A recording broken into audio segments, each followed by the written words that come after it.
बहुत बार कली काल के लोगों के मन में अनेक प्रकार के प्रश्न भी उमड़ते हैं। जितने भी बुरे कार्य करने हो तो भगवान से तुलना करके बताते हैं, और प्रभु के जितने भी अच्छे कार्य हैं उनकी ना तो हम बात करते हैं ना उनको चरित्र और आचरण में ढालते हैं।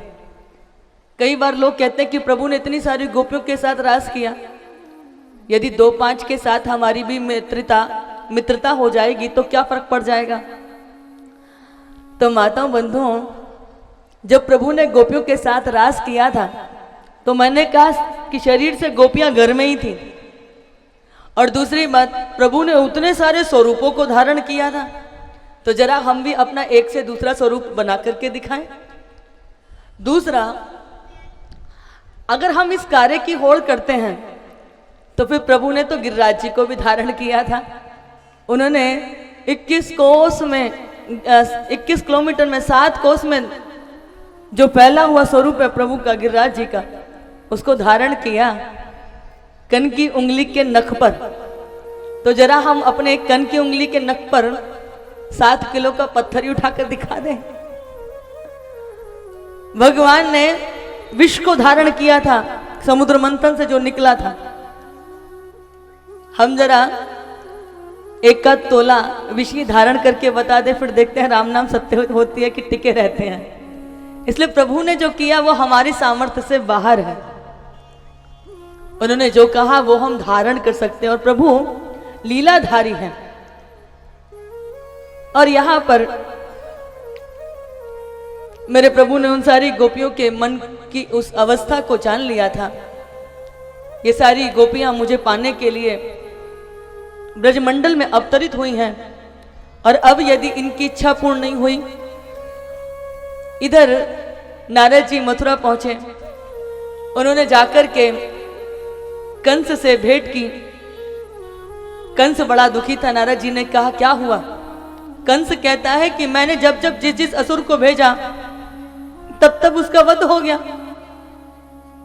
तो नारद जी कहते हैं ऐसे ही अपने सैनिकों को भेजते रहना, एक एक का उद्धार होते जाएगा, आप दुर्बल पड़ जाओगे। कंस ने कहा तो मैं क्या करूं? बोले आपके पास भगवान शिव का दिया हुआ धनुष रखा हुआ है, आप उस धनुष के पूजन करने के लिए बड़ा सा यज्ञ कीजिए। उस यज्ञ में आप कृष्ण और बलराम को भी बुला लीजिए, और मौका देख करके सारे लोग मिलकर के घेर लीजिएगा। किसी को कानो कान खबर भी नहीं चलेगी। सब तो यज्ञ में लगे हुए होंगे, पूजन पाठ में लगे हुए होंगे, मेले में लगे हुए होंगे, और उन दोनों का काम भी तमाम हो जाएगा। देखो मुझे नहीं पता, ये काम परसों तक हो जाना चाहिए। इधर नारद जी ब्रज में पहुंचे।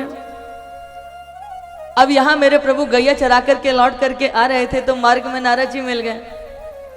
बोले प्रभु कंस का आतंक दिन ब दिन बढ़ता जा रहा है, धरती भी दुखी है, कब इसके भूभार को हरोगे? अब मुझे नहीं पता, बहुत समय हो गया, ये कार्य परसों हो जाना चाहिए। तो कन्हैया मुस्कुराने लगे, वाह नारद जी, उधर भी परसों का मुहूर्त निकाला है और हमसे भी आके कहते हो कि ये कार्य परसों तक हो जाना चाहिए। पर आपने विचार कर लिया है तो परसों ही होगा। इधर कंस ने अक्रूर जी को बुलाया। ये इनके काका लगते थे। अक्रूर जी से कहा कि जाओ वृंदावन जाओ और वहां से कृष्ण बलराम को लेकर के आओ। अक्रूर को लगा इस दुष्ट के हृदय में ये कैसे भावना आई। बोले उन्होंने बहुत सारे असुरों को मारा, हम उनको वीरता का पुरस्कार देना चाहते हैं। हजारों लाखों लोग इस मेले में भाग लेने के लिए आएंगे, अवसर देख करके हम उनको वीरता के लिए पुरस्कार देना चाहते हैं। अक्रूर जी कृष्ण और बलराम को लेने के लिए मथुरा के लिए चल दिए हैं। मन में अनेक प्रकार के भय भी हैं, क्योंकि कंस किसी के लिए अच्छा विचार नहीं कर सकता। बार बार मन में भाव आते कि ये साधारण नहीं है, जिन्होंने पूतना, घासुर, वकासुर, प्रलंबासुर अनेकों असुरों का उद्धार किया हो, कहीं यही तो वह सत्य स्वरूप भगवान नहीं है। अनेक प्रकार के विचारों में खोए खोए अक्रूर जी प्रातः काल के निकले। संध्या की बेला में वो नंद राय जी के भवन में पहुंचे हैं। जैसे ही नंद बाबा ने अक्रूर जी को देखा अति प्रसन्न हुए, चरण धुलाए, उनको घर में लेकर के आए, उनका खूब आदर सत्कार किया। कन्हैया और दाऊ इनको मार्ग में पहले ही मिल गए थे। कन्हैया ने कहा कि काका जी, भूल करके भी बाबा और मैया को बता मत देना कि किस लिए आप यहां पर आए हो, नहीं तो मैया जाने नहीं देगी। प्रेम से खूब भोजन ग्रहण किया और रात्रि में खूब चर्चाओं में आनंद लेने लगे। तब बातों ही बातों में अक्रूर जी ने कहा कि मथुरा में बहुत विराट यज्ञ मेला लगा हुआ है, महाराज कंस ने कृष्ण और बलराम को भी बुलाया है, उनकी वीरता के लिए उनको पुरस्कार देना चाहते हैं। यशोदा मैया सबको भोजन करा करके स्वयं भोजन करने के लिए बैठी ही थी। जैसे ही सुना तो तैसे ही हाथ से ग्रास छूट गया और कहती हैं, अक्रूर जी आपका हजारों बार वंदन है, परंतु आप मेरे कन्हैया और बलराम को मुझसे दूर ले जाने की बात मत करना। कन्हैया कहते हैं, देखो बाबा हम कितने बड़े हो गए पर मैया हमको कभी कहीं जाने ना देवे। सुना है मथुरा में इतना विराट मेला लगा हुआ, सब दूर दूर से आएंगे और कौन सा वहां बसने की बात कर रहे हैं। कल जाएंगे, परसों यज्ञ पूरा हो जाएगा और हम लौट करके आ जाएंगे। मैया बोली, जब कह दियो ना, अभी इतना बड़ो ना भयो कि अपने आप निर्णय लेना शुरू कर देगो। मैया ने कन्हैया की थोड़ी से खिंचाई कर दी, ऊंची आवाज में बात कर ली। कन्हैया रूठ करके चले गए, जाकर के लेट गए। आज पूरी रात मैया को आंखों में नींद नहीं है। कन्हैया की रात में आंखें खोली तो देखा मैया तो पास में है ही नहीं। उठ करके आए तो मैया रात में सुबुक सुबुक करके रोवे लग रही। कन्हैया मैया के गोदी में अपना सर रख ले, मैया तू मेरे जाने वाली बात पे दुखी है तो ले मैं नहीं जाऊंगा।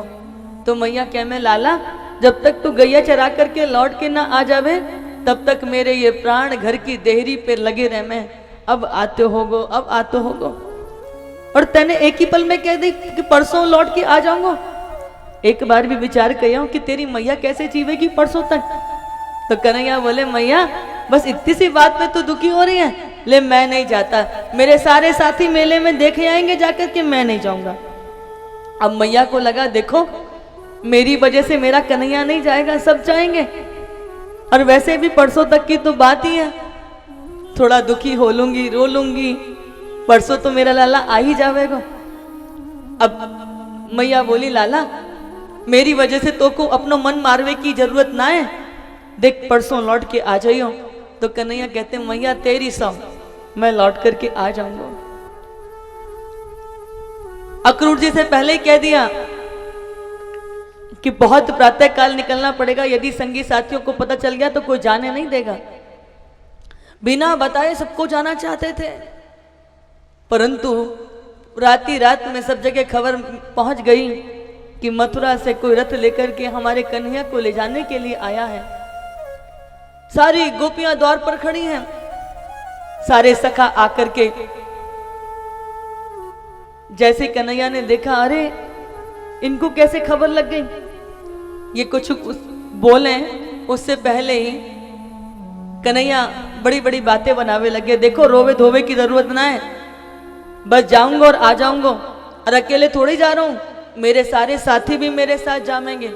मैं तो अक्रूर काका जी के साथ जा रहा हूं, लेकिन मैंने बाबा से पहले कह दी है कि दिन निकलने के बाद में ये सारे सखाओं को बैलगाड़ियों में अपने साथ में लेकर के आएंगे, और जब ये आ जाएंगे तो ही हम मथुरा नगरी घूमने जाएंगे।